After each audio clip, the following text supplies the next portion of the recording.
Good afternoon. Moments ago, I received great news. The synchronization of the Baltic states' electricity system with the continental European system has been successfully completed.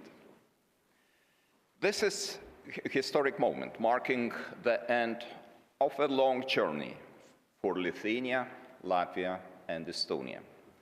From now on, we have achieved full energy independence. The period of political pressure and blackmail is finally over. Lithuania, together with Latvia and Estonia, assumes part of the joint responsibility for frequency control. Soon, new opportunities for boosting renewable energy across our region, implementing new projects and building additional links with continental Europe will follow. I would like to thank President of Poland, dear Andrzej Duda, President of Estonia, dear Alar, and President of Latvia, dear Edgars Rinkevičs, for the splendid example of a regional cooperation.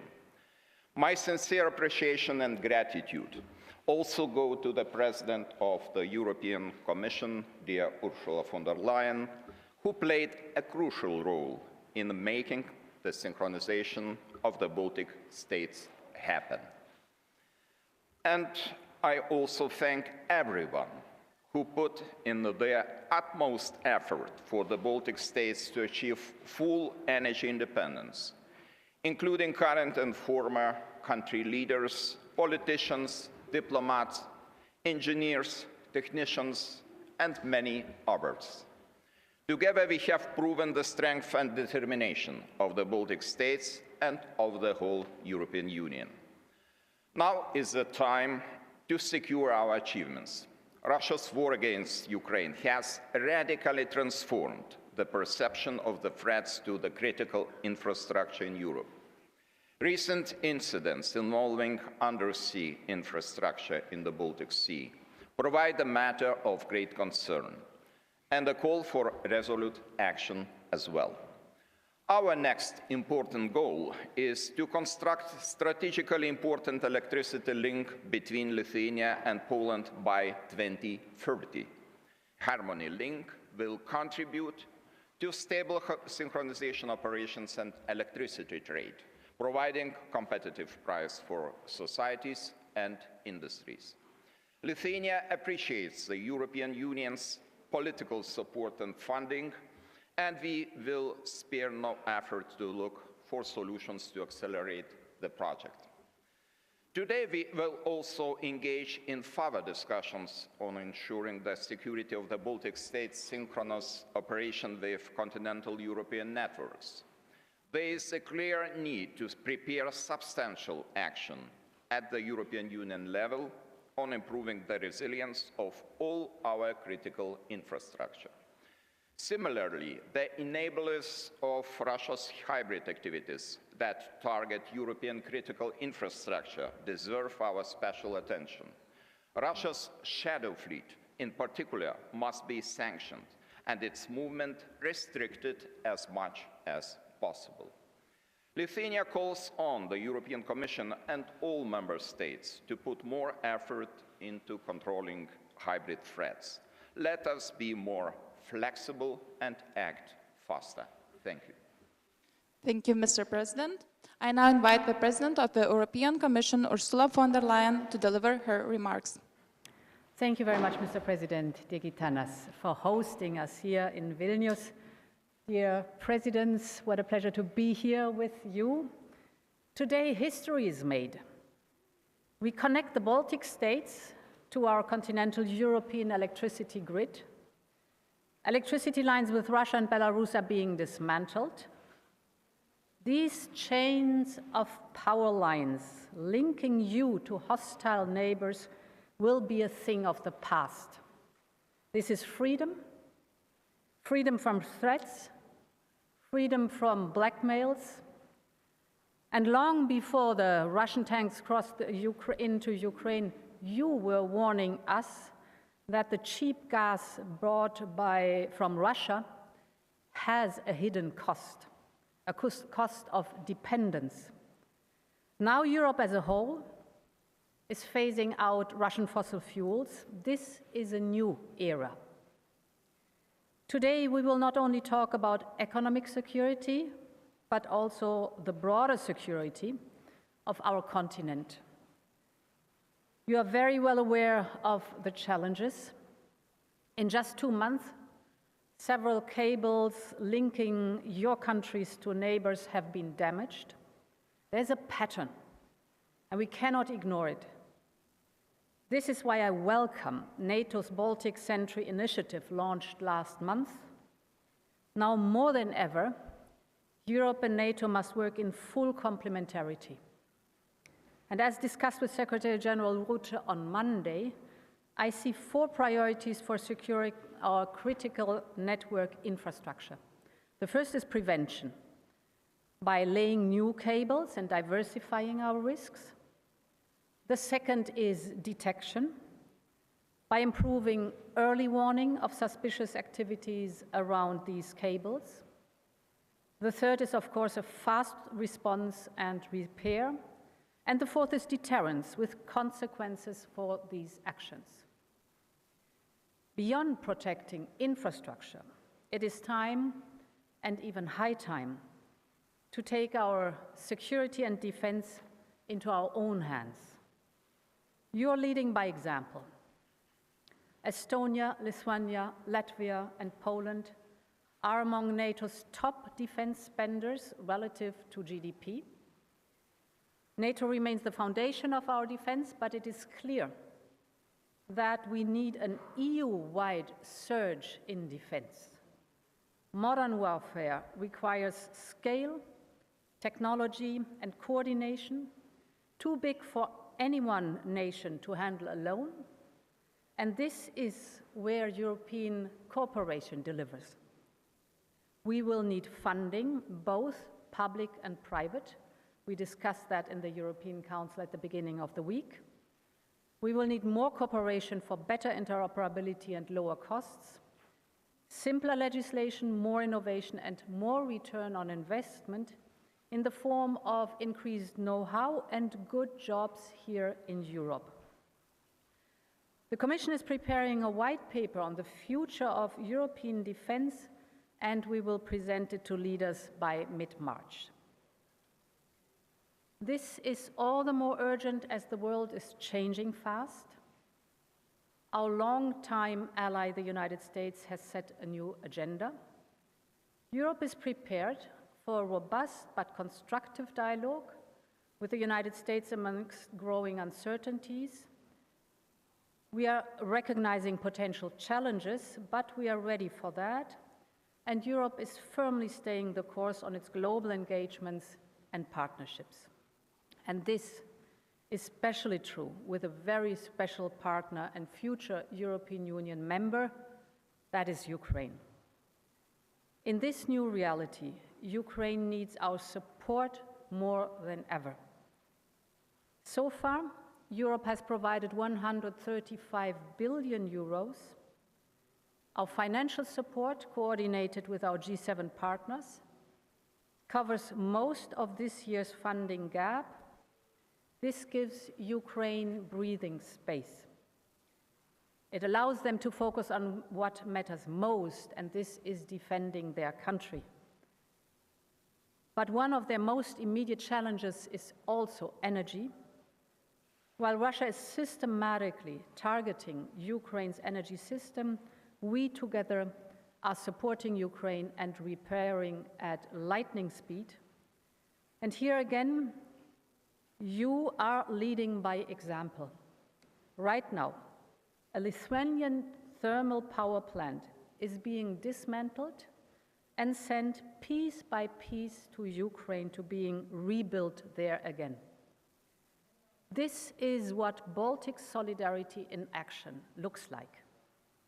And as today we're celebrating your own energy independence, you are paving the way for Ukraine's future energy security. Congratulations to all once again on today's historic landmark, and long live Europe. Thank you very much. Thank you, Madam President. I now invite the President of Poland, Andrzej Duda, to take the floor. Mr. President, our dear host, fellow presidents, Madam President, ladies and gentlemen, first of all, I would like to thank my friend, President Gitanas Nausėda, for his invitation to Vilnius to witness a truly symbolic moment in the modern history of Central and Eastern Europe and a significant step forward in making our region more secure and resilient. In December 2024, we met in Klaipėda for a flag-raising ceremony over the floating LNG unit Independence. Today, in Vilnius, we will witness the Baltics' integration into the EU electricity grid. Let me congratulate all the Baltic states' presidents and the President of the European Commission on this occasion. Ladies and gentlemen, what we are witnessing today in Vilnius is indeed a milestone development, not only for the Baltic states, but also for the entire European Union. It is the final step towards emancipation from the post-Soviet sphere of dependence, in this case in the energy sector. It ends Baltic states' membership in the BREL system, which they shared only until today with Russia and Belarus. It is also an important day for Poland, since we serve as a bridge between the Baltic states and the rest of Europe. The synchronization significantly strengthens our own security and sovereignty. At a time when Poland and countries of our region appealed for ceasing energy cooperation with Russia, some EU member states would rely only on boosting such relations. Nord Stream 2 was an example of such shameful voices and decisions based on selfish interests. February 2022 changed it all for the EU. In this context, in terms of energy security and economic resilience, the synchronization of Baltic states' energy grids with the rest of the European Union is instrumental. Dear friends, let us look beyond our region. Interconnections between energy systems of neighboring states are essential in terms of solidarity and emergency support and a well-functioning internal market. On their own, however, they are not nearly sufficient to ensure energy security, the evidence of which are unusually frequent damages to the energy and digital maritime infrastructure in the Baltic Sea. That is why our today's discussion will focus, inter alia, on the necessity to strengthen the protection of our energy infrastructure, our underwater connectors, offshore assets, but also our on-land grid and power plants. With an emergence of such ambitious projects as a Harmony-Link interconnector between Poland and Lithuania, Via Baltica and Rail Baltica, we urgently need to work out effective measures to protect this critical infrastructure. Countries of our region, the Three Seas region, are looking forward to even more meaningful engagement of the European Commission. We also need to develop strategic relations with the United States. Finally, we need to support Ukraine and strengthen our sanction policy on Russia. These are the subjects of today's discussion, but also the key topics for the 10th Three Seas Initiative Summit and Business Forum in Warsaw in April this year. I would like to take this opportunity and invite all the Three Seas Initiative stakeholders to Poland on the 28th-29th April, where we will be discussing the decade of successful growth and resilience building. Once again, congratulations to Lithuania, Latvia, and Estonia, and the entire EU on this important occasion. It truly is a significant moment. Thank you. Thank you, Mr. President. I now invite the President of Estonia, Karis, to deliver his remarks. Dear colleagues, Madam President, dear members of the press, thank you, Gitanas, for inviting us here, and thank you all for the exchange of ideas in past, today, and in future. I am happy to see that we think alike in many key aspects. The disintegration from Russia's energy grid is both necessary and symbolic. Russia is an unreliable aggressor country and will most likely stay such for a foreseeable future. The Estonian, and I dare say the Baltic experience so far has been that the more we cut our dependency from Russia, the better for our security and sovereignty. We haven't bought Russian electricity already for a long time, but now we, with a synchronization to EU grid, our dependence on Russia's transmission system will end completely. Also, the European Union in general has in the recent years been successful in decreasing its energy dependency from Russia. But all is not yet done.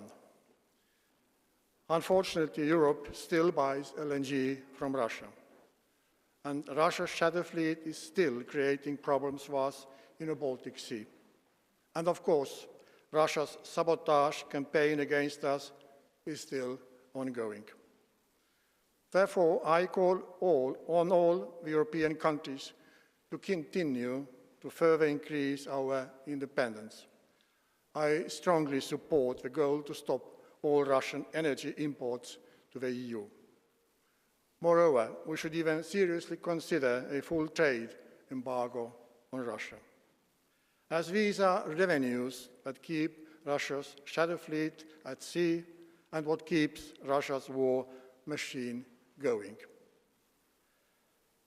And of course, we have to continue to improve, strengthen, and avoid circumvention of European sanctions.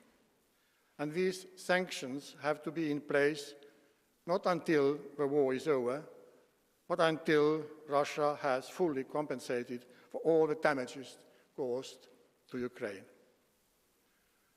Finally, let me also use the opportunity to thank Latvia, Lithuania, Poland, and the European Union for their excellent cooperation in making the synchronization with mainland Europe happen.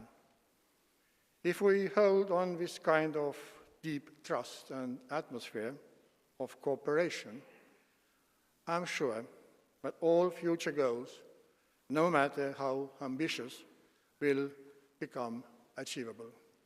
Thank you for your attention. Thank you, Mr. President. I now invite the President of Latvia, Edgars Rinkēvičs, to deliver his remarks. Dear President, President Nausėda, President of Poland, President of Estonia, President of the European Commission, I think we can summarize this day in just one sentence. We did it. It took us some time, it took us some effort, but we did it. And I think that we are closing one chapter in our history and we are opening a new one. I want to use this opportunity to thank all, from technicians to politicians, who made this day possible. I also want to thank the European Commission, the European Union, for the support that you have provided throughout those years. I want also to thank my colleagues from Lithuania and Estonia and Poland, because it was a teamwork. And I think that this also proves that it is possible to achieve resilience through cooperation, that it is possible to achieve goals that we have set back in 2009. But I think also that this is just one step in a broader picture. We all understand all the challenges that we are facing, and all of my colleagues have just mentioned. We do understand that energy security, energy independence is important. But still, the whole European Union should also lead by this example, that we should see that other countries also step up their efforts. When it comes to defense and security, we all understand that it is time for Europe to wake up, to spend more on defense, to increase defense capabilities, to increase defense industry. The Baltic states and Poland are among those who are spending more, but we do hope also that other countries, both within the European Union and NATO, will follow.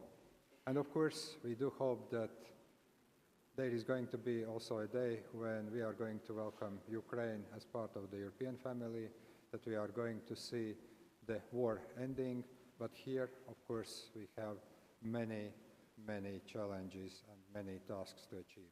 So on this day, many thanks to those who made this day happening, and also the work simply continues. I now kindly invite the leaders to step forward for the joint photo.